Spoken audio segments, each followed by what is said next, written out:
और राहुल गांधी ने जब ऊपर चढ़ रहे थे तो मैं भी साक्षी हूँ कि वहाँ पर एक धक्का उन्होंने इसे हमारे एक सांसद को दिया और उसी से पास में ही हमारे सारंगी जी खड़े थे तो सारंगी जी गिर गए। यदि वो धक्का नहीं देते तो सारंगी जी नहीं गिरते। तो वीडियो उन्होंने जो ऐसा दिखा रहे तो वीडियो वहाँ हो गए तो निश्चित रूप से वो वहाँ पर जांच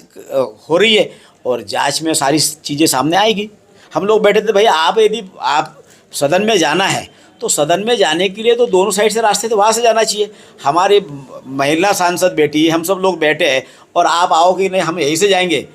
तो इतनी तो दादागिरी इस देश के अंदर करने का किसी को अधिकार नहीं है। मैं तो वहाँ प्रत्यक्षदर्शी रहा हूँ, जो एरिया था वहाँ पर मीडिया को अलाउ नहीं रहता है और वास्तव में कांग्रेस पूरी गुंडागर्दी पर उतर आई है। हम लोग जब उन्होंने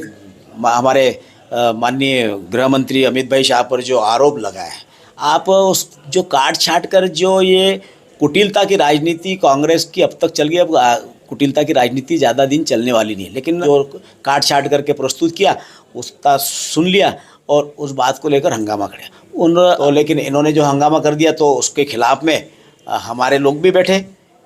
कि भाई आप कांग्रेस जो झूठ की राजनीति करी, जो बाबा साहब के नाम की राजनीति करने का प्रयास कर रही है, तो कांग्रेस ने बाबा साहब को दिया क्या है कि ये जो नेहरू खानदान ने जो तुच्छ राजनीति की है कि ऐसा कहीं सुना है कि आपने कि जो प्रधानमंत्री है और वो खुद अपने आप को ही भारत रत्न से नवाजने का काम कर रहे हैं। प्रधानमंत्री रहते हुए उन्होंने अपने आप को, नेहरू जी ने भारत रत्न ले लिया, इंदिरा जी ने भारत रत्न ले लिया, तो इनको जब इतने ही हमारे दलित भाइयों के हितैषी थे, बाबा साहब के इतने हितैषी थे, तो इन्होंने पहले बाबा साहब अम्बेडकर जी को भारत रत्न देना था, उसके बाद में अपने वालों को रेवड़ी बांटने का काम करना था। तो ये अपने आप गिरेमां में कोई झांकने का काम नहीं कर रहे हैं और दूसरे पे उंगली उठाने का काम कर रहे हैं। लेकिन भारतीय जनता पार्टी की सरकार ने जो उस जिस चीज़ के लिए काबिल है, ऐसे काबिल व्यक्तियों के साथ हमेशा न्याय करने का काम किया और बाबा साहब को